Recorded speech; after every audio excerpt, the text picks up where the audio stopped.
Heel.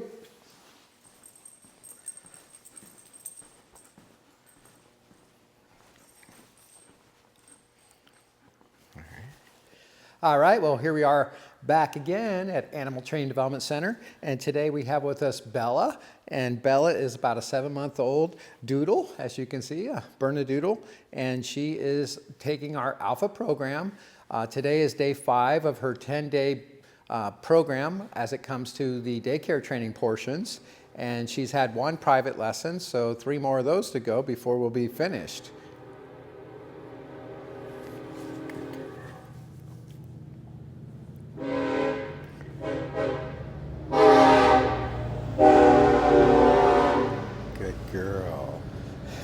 One of our many sayings around here is, at Animal Training Development Center, we promise your dog will train through trains.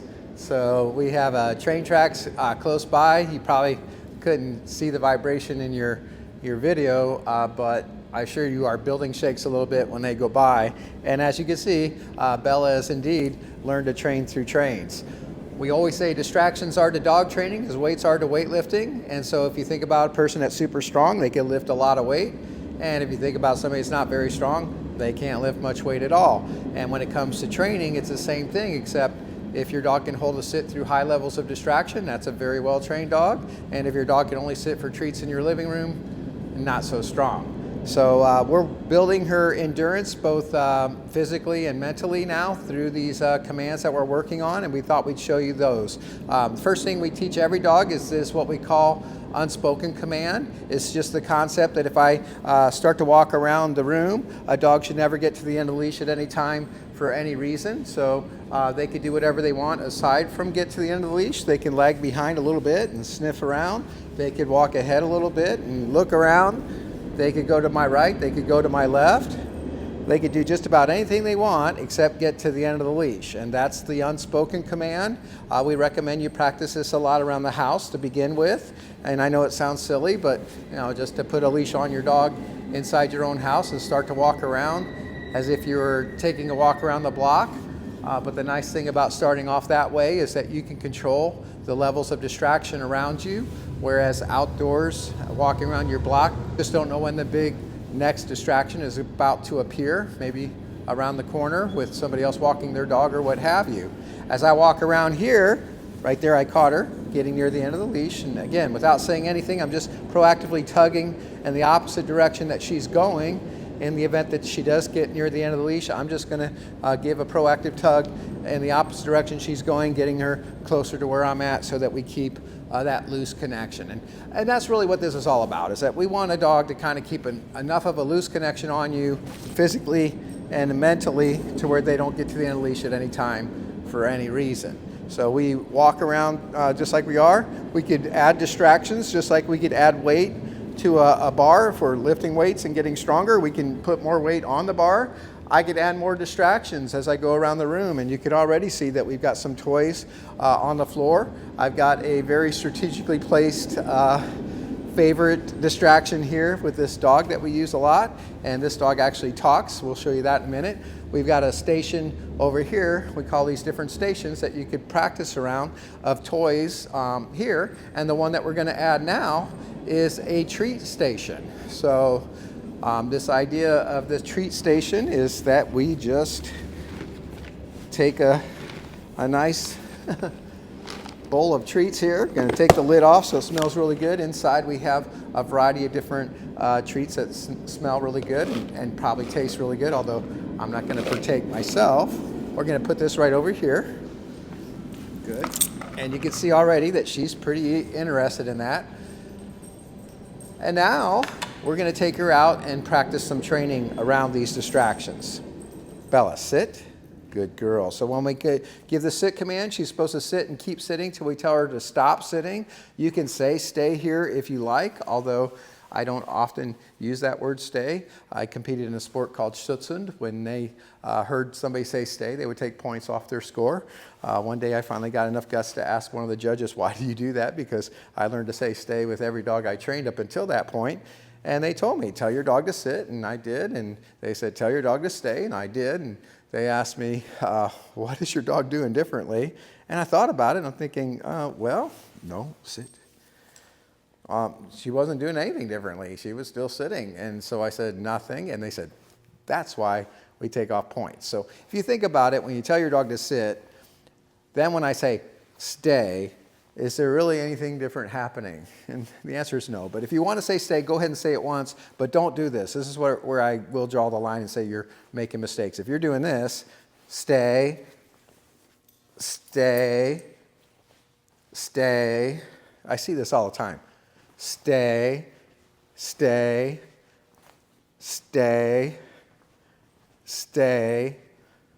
You know what that sounds like to me and probably to her as well? Blah, blah, blah, blah. It doesn't mean anything. So don't waste your breath. If you're going to say stay once, say it once. Stay. And now she's on the hook to keep holding that position until you tell her that she can stop. And there's two ways that we could tell her she can stop. One is we give the release word. We've taught her when we say, okay, she can stop sitting, do whatever she wants. It's always nice to see a dog come to you and get a little attention like that. That's always a positive sign that the relationship's building the way that we want to see it go. And she's coming forward to get a little acknowledgement and reinforcement from you. It's all based on relationship. I'm not using treats at this stage. She's a young dog and just barely out of puppy class, but we're already starting to change over into the things that I have with me everywhere I go, which is my hands, my body, and my vocal cords. And so if I can praise her in a way that she feels really rewarded without having to have a pocket full of treats, then I'm able to go places where I can't go if I don't have treats and still reward my dog. So that's part of the reasoning that we do that. The next thing we teach is this heel command. And so the heel is a position in relationship to our body. She's in the heel position now. She's on my left side, which is the side that we've picked for her. Her paws and my feet are parallel with each other. She's close enough that I can reach over and touch her, but she's not so close that she restricts my motion if I try to turn a sharp left. So as I give this command to heel, I'm going to lead with my inside foot. That's my left foot, the foot closest to her, and go ahead and give that verbal command, heel.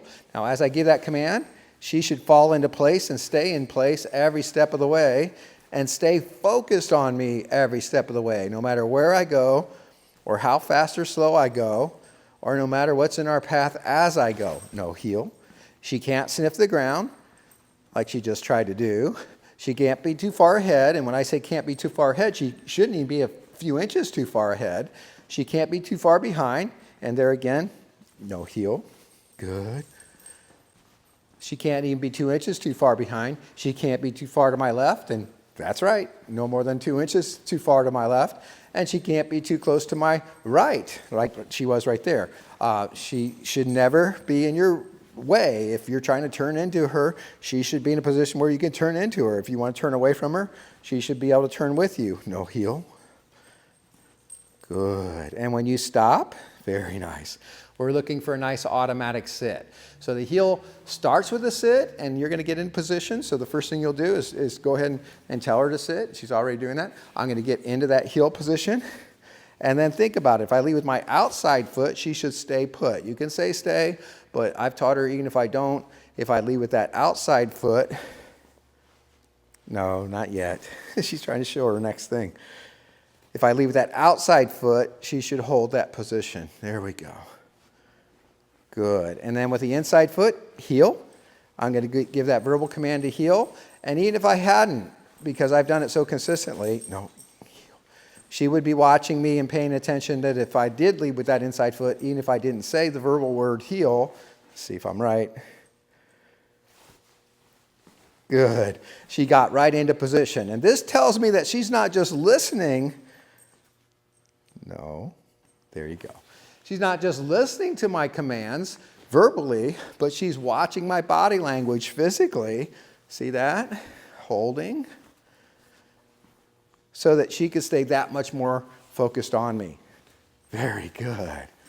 Good girl. And you can see she's proud. Look at that tail. She's happy for this. There you go. Not rewarding until we get that sit. Automatically is what we're looking for. If I have to, I'll correct her into the sit because she's learned that that means at the end of the heel we sit. Okay. And that way, if we're doing it that way, we're going to have a dog that basically when they're given that heel command is really locked in, focused on you step for step. We always call this the most important command because it teaches them in a way that they really understand and appreciate that we're becoming the leader. We may be going someplace that, a lot of distractions in front of us, maybe a lot of danger in front of us. This is how we cross busy streets. This is how we get through danger. This is how we get through high levels of distraction. And so we need that complete focus every step of the way. Once we stop and they sit, they kind of get in a more relaxed mode because now they're kind of off the clock, as it were, in terms of staying, super highly focused. And so I like that one. The next thing we taught her, heel. Let's get her over here. Good. Very nice. Down. Good. That's it. So the down command is the next thing that we teach. For a lot of dogs, this is a challenging one because there's a lot of symbolism attached to that position, to that posture. So when a dog lays down, that is symbolically in the wolf world a submissive gesture, almost like a salute in the military. So you're commanding your dog into the down position, and they recognize that you're telling them in an authoritative way that they need to symbolically, kind of salute you and show you that respect. If your dog resists it, it could be that they don't respect you, and also if your dog doesn't trust you, they won't lay down. So it takes a good balance of trust and respect in order for a dog to hit that down command. I love the down because it does teach them those symbolic things that I think they need to understand and appreciate, but it also is a comfortable command for them to hold for long periods of time. So when we do the sit command, I don't often ask a dog to sit for more than 2 or 3 minutes at the most, but a down command, this would be the one to do if I'm going to stand there and have a 15, 20-minute conversation with my neighbor as we're enjoying each other's company in our neighborhood on a walk or something. So that's the idea with the down position. Again, we're always trying to build a dog's ability through each and every command through higher and higher levels of distraction. And so today, we've got these props. I can heel over to this thing. Heel. Our little dog here. Make sure we get that nice automatic sit. Good. And then he talks and sings and different things. Let's see what he does.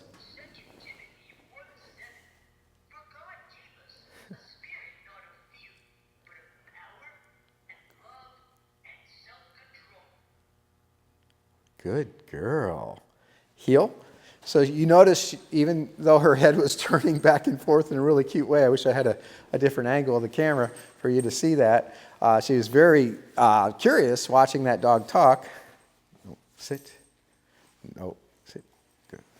She held her sit throughout, so that's a good level of distraction. Now I'm going to heel her over this treat bucket. Watch this one. Heel. Good. Come on. And make sure we get that nice automatic sit again. Very good. Leading with my outside foot. She should stay put as I reach over and get one of these treats. Good. And back with one of these treats, and right there it goes to her. So I'm teaching the dog that you don't always have to go forward to get the treat. In fact, if she had tried to go forward, she would have got corrected for trying to go forward to get the treat.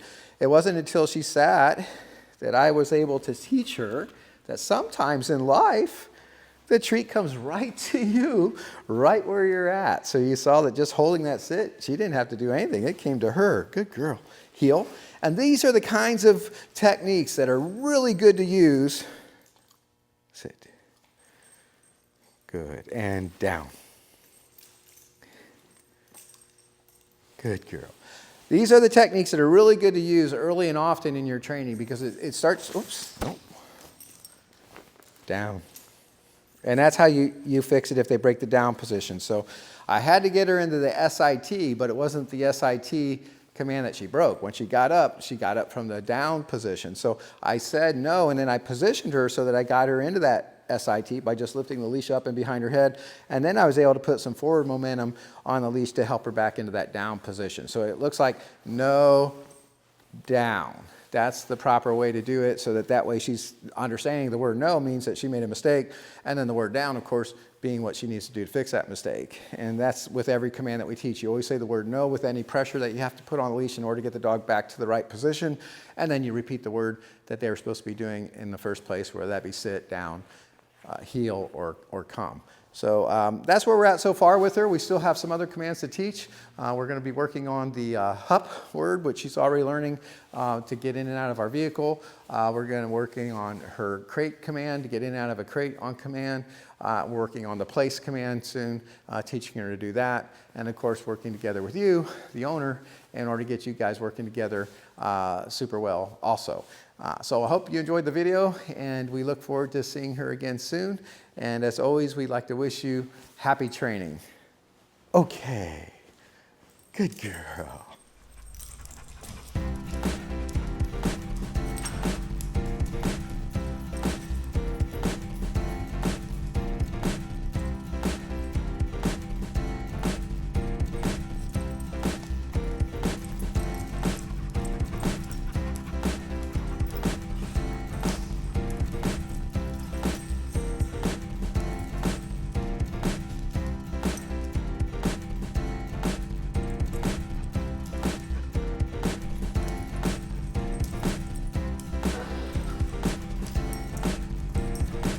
Girls.